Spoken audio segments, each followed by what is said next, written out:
Hi, everyone. My name is RP Osepian, and I'm the English Language Arts Content Specialist for Sequoia Grove Charter Alliance. Today, I'm going to walk you through some tips and tricks to help you successfully respond to evidence-based selected response questions that often appear on state tests. Throughout this presentation, I'm going to help you determine how to accurately respond to these types of questions, actively read and skim information to help you choose that correct answer. I'm going to teach you how to rephrase the question to increase your chances of getting it right, and of course, to provide you with more practice to help you become better at the skill. So let's jump in. What is an evidence based selected response question? Really, these are two-part questions that present a complex passage or text and ask students to answer a question. Then they provide evidence from the text that supports their answer, and usually these two-part questions are designed to assess both the comprehension of the reading material and also your ability to justify answers with textual evidence. This is an example of the breakdown. So you've got part one, the question, having this multiple choice component, usually involving some type of inference skills that they ask you to focus in on. And then in part two, you're providing the evidence, usually in the form of excerpts or quotes from the text. So let's jump in and look at what this looks like on a state test. As you can see, the sections that I've circled in red, it asks questions like, which statement best expresses the theme of the text? And then they have the A, B, C, D choices. And then part B, which is new to a lot of students, it's going to ask you to choose the evidence, like what's the quote in the reading that supports your answer for part A. Now, I want to teach you how to approach these with some practical examples of things most of us are pretty familiar with. If you look up here, this will show you basic choices people make every day regarding healthy food choices. We have our food groups under A, B, C, D, and E. We have dairy, vegetables, fruits, grains, and protein. So if you're anything like me and have eggs for breakfast, and I asked you this on a state test, all of a sudden your brains are probably activated and know the answer would be E. It's a form of protein. And then if this was the evidence-based selected response, and we had this image, and they would have you maybe circle the section that they have here with the eggs. Now let's go ahead and try this healthy food choices in a paragraph format. Follow along as I read. Paul is getting ready for a park day. The weather forecasts predict a sunny day with mild temperatures, perfect for outdoor activities. His teachers asked him to bring healthy snacks. Paul remembers how much he enjoyed the last field trip when they played games and explored nature. He has asked his parents to buy applesauce pouches to enjoy with his friends. On the way to the store, they pass by Paul's favorite ice cream shop, which reminds him of fun summer evenings. Paul is excited to pack his bag with his favorite snacks and activities for the day ahead. Okay, so then you have the part A question, which is asking, what is the main food group associated with the snack Paul has asked his parents to buy for his park day? So take a minute and reread. And then part B says, which sentence from the text best expresses the same central idea you chose in part A? And there's the A, B, C, D choices. Now, remember when I told you I'd walk you through the process? So let's go ahead and look at these 4 steps that will help you. You first want to start by reading the questions before reading the passage. So in that way, you're priming your mind to look for these things. So the question was, what is the main food group associated with the snack Paul has asked his parents to buy for this park day? Then number 2, eliminate incorrect answers. So you know it wasn't protein, you know it wasn't grains, and your mind's trying to figure out, okay, which choice could it be? Then for number 3, try to match the tone with the evidence. So if you read through this prompt, it's very playful. He's remembering the park day and all the fun activities he had. And so we're going to try to match that with this answer. And I know a lot of you already chose the correct one, which was letter C. Good job. It was the fruit for the applesauce. Great. So now let's go ahead and try it with part B.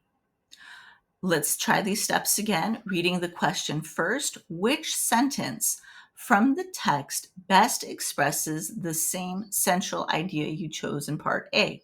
So in our mind, we knew part A was about the applesauce. So therefore, we need to pick the evidence choice that relates to that. So let's go through them. A, his teachers asked him to bring healthy snacks. B, on the way to the store, they passed by Paul's favorite ice cream shop, which reminds him of fun summer evenings. C, the weather forecast predicts a sunny day with mild temperatures perfect for outdoor activities. Or D, he has asked his parents to buy applesauce pouches to enjoy with his friends. So you guessed it right. It is letter D. He has asked his parents to buy applesauce pouches to enjoy with his friends. So let's break this apart, guys. If you look at these questions, what's really difficult for students to understand is that a lot of times in these passages, they use something like I've indicated here on the left, which are distractors. Think of it like a pop up if you're on your computer or playing a game, and all of a sudden they ask you to put in for credit card information or they want your email address on the computer.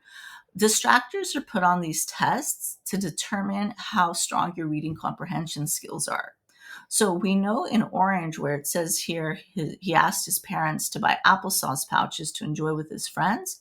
Realistically, your mind, once it's primed to look for that answer, knows part A is fruits, and part B, you're going to choose the applesauce answer. However, because that distractor is there, it's very common for students to pick letter B for part B, but don't get caught up in that trap. Let's try it again with this one. This is again on the theme of healthy food choices. Follow along as I read out loud.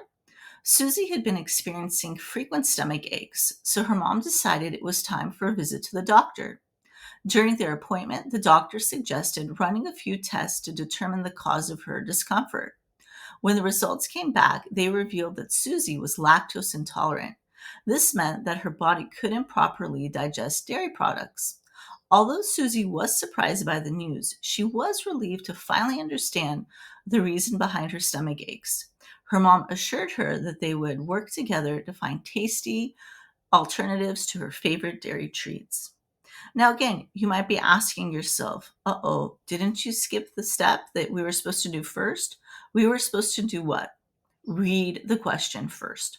So it says, what does Susie's reaction to her diagnosis tell the reader about her feelings toward the change in her diet? So maybe we might have to go back and reread that and see what was her diagnosis. And then once we figure that out, we're easy to find part B because that sentence relates to it. So as I've shown here, we can already see that the diagnosis she finally figured out she had was being lactose intolerant. And so when we go to part A, where we know that part of her relief in her dietary change is that now she understands why she keeps getting those stomach aches. She might have thought it was something she ate at school or maybe being out with her friends. And then for part B, you're picking the choice that relates to that. Although she was surprised by the news because nobody wants to be told that they can't eat dairy, she was relieved. So you see, once you get part A correct, that's the key to answer part B correctly. But as I told you, my friends, they always put a distractor in there to make you start to question yourself. So don't fall for that trick. It says her mom assured her that they would work together to find tasty alternatives to her favorite dairy treats. Yeah, that's great, but that's kind of making us think that she's happy that she found out she's like this so she can get different dairy treats. But that's not what the question is asking. If you follow the tone of the actual paragraph, it's her relief that she finally understands why those stomach aches are coming from the dairy and how she can avoid them. So now let's look at how it looks on the test and put all these pieces together. Now I'm going to do the correct passage reading second. I'm going to start with looking at the question and put our steps to the test. It says the following question has two parts. First, answer part A, then answer part B. Which statement best expresses the theme of the text? Okay, so I'm thinking it has to be a theme. And part B, which sentence from the text best supports your answer in part A? Sound familiar? It's just like Paul and Susie's example. So let's read the text together. It's hard to believe, but we've been here for 6 years now. I've been going to school in the valley, but I feel most at home up here with my wild fellow canyon dwellers. Soon I'll have to leave home for college, and I'm a little afraid of the culture shock I'm sure I'll feel when I move back to civilization. Soon I'll be walking on pavement and well mowed grass lawns again, rooming with strangers and eating meals in a cafeteria crowded with more people than live within 20 miles of this house. But I know I will come back. The back of beyond is home now. I do want to say there were prior passages to this, but this is the piece that was being asked for this question. So we have to go through the thought process and figure out what is the theme? What is she talking about or he talking about? What evidence can I use to help support that claim? And so I want to let you know the best answer for this was letter A. The writer of this piece is wanting us to understand that concept of home. And if you go back and reread, you can find those clues, right? She's trying to look back here. Look at how many times they use the word home up here. But I felt most at home. She's or he will be leaving home. And then if you look at part B, it's very similar.